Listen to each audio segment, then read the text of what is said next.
New satellite imagery is fueling fresh questions about the true scale of damage inflicted on U.S. military facilities following Iran's latest retaliatory strikes. The images suggest that key American military assets across the Gulf may have suffered significant damage as the conflict continues to escalate. Newly released visuals appear to capture the aftermath of Iranian missile and drone attacks targeting multiple U.S. military installations across the region. Tehran is now signaling a tougher military doctrine, warning that every future American strike will be met with an even stronger response. Open-source intelligence analysts have published satellite imagery that appears to show visible damage at multiple U.S. military installations across the Middle East. One of the images appears to show a destroyed hangar believed to have housed a US MQ-4C Triton surveillance drone at Prince Hassan Air Base. Additional imagery reportedly shows structural damage to a military hangar at the strategically important Al Udeid Air Base in Qatar. Satellite photos also appear to indicate that a storage facility near the US 5th Fleet headquarters in Bahrain was struck during the attacks. Another image reportedly captured a fire burning inside a military base linked to US HIMARS operations in the region. Iran insists the attacks were carried out in direct response to what it describes as repeated American violations of the ceasefire agreement. Iran claims the United States continued military operations despite commitments made under Pakistan-mediated Memorandum of Understanding.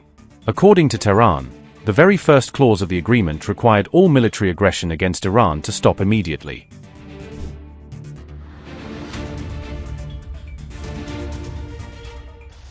Iran says it has formally adopted a new military doctrine that promises a much stronger response to any future American attack. Tehran warned that every US strike will now trigger 2 retaliatory attacks against American or allied military targets. Iran's leadership says its military will no longer tolerate what it calls repeated violations and will respond without hesitation.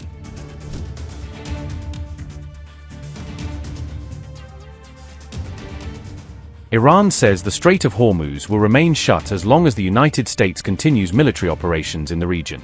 Tehran claims several of its attacks specifically targeted forces involved in supporting U.S. operations around the strategic waterway.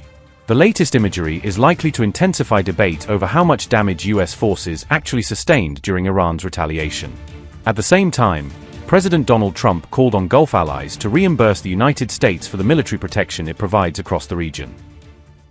They are crazy, and we're not going to put it up. Yeah, I want to be reimbursed because we're protecting a very rich portion of the world. We're spending money, and so what we've done is we are going to be reimbursed for protection. We're protecting by the countries that we're helping. For instance, you look at the 5 countries. You have Saudi Arabia, you have UAE, you have Qatar, or Qatar as I always say, you have Qatar, Bahrain, and by the way, you have others. You have Kuwait, and you have others, and they will do very well, but we think it's appropriate that we don't need them. You know, we have more oil than any other country in the world. When you add Venezuela, which has been amazing, which has tremendous amounts of oil that we control, when you add Venezuela and everything else, we have more than 50% of the world's supply. We don't need it, but we need it from the standpoint of protecting allies, et cetera, including Israel, including Saudi Arabia, including Qatar, including UAE. We're protecting all of them, and we've done a very effective job. So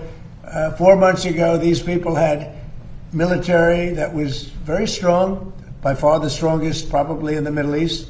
They were called the bully of the Middle East. Now they don't have a navy. They have 159 ships underwater. They had a total of 159 ships. Now every one of them is underwater. They had 230 airplanes, attack planes. They're all gone. They're gone. They had tremendous radar. It's all gone. They had tremendous anti-aircraft. It's all gone. Sadly, their leadership is all gone. They had their first-tier leaders are all dead. Their second-tier leaders are all dead. Their third-tier leaders, who we're dealing with, more or less, some of them are already gone.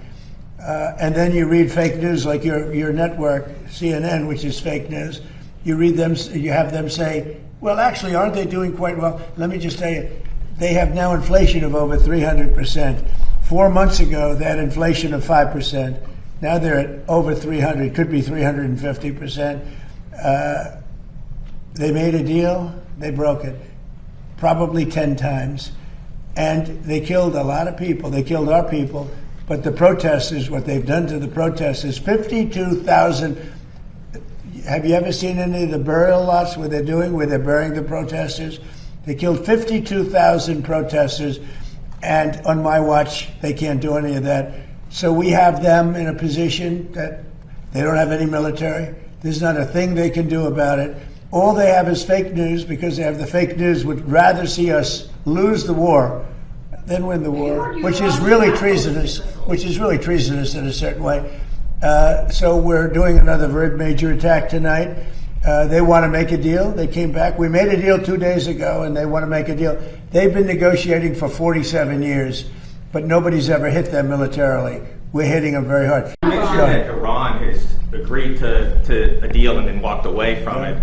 Have you reached the conclusion that a negotiated settlement won't be able to happen? No, I never reached that conclusion, but we're hitting them very heavy tonight, as you know. We're hitting them. We have tremendous amounts of ammunition. We have numbers that we haven't had in years, and we're hitting them very hard, and it'll continue, and we'll see what happens. But we're knocking out all of their offensive capability, and we're controlling the straits. We're putting the blockade back, and it's a blockade not for anybody but Iran. In other words, anybody doing business with Iran can't go through. Everyone else will be able to go through.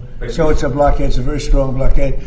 The blockade was probably more effective even than hitting them, but I think the combination is the thing that really does it. But you think a deal is still possible? You think they'll return to the... Yeah, I think a deal is possible, sure, I do. But, Mr. President, you noted the United States is bombing Iran again. I mean, you've been bombing Iran for months now. Is this just the new normal for the American people? No, well, you know, we're in Vietnam for 19 years. We're here for 4 months. So I think we've done a lot. We've knocked out their Navy in a period of 1 month.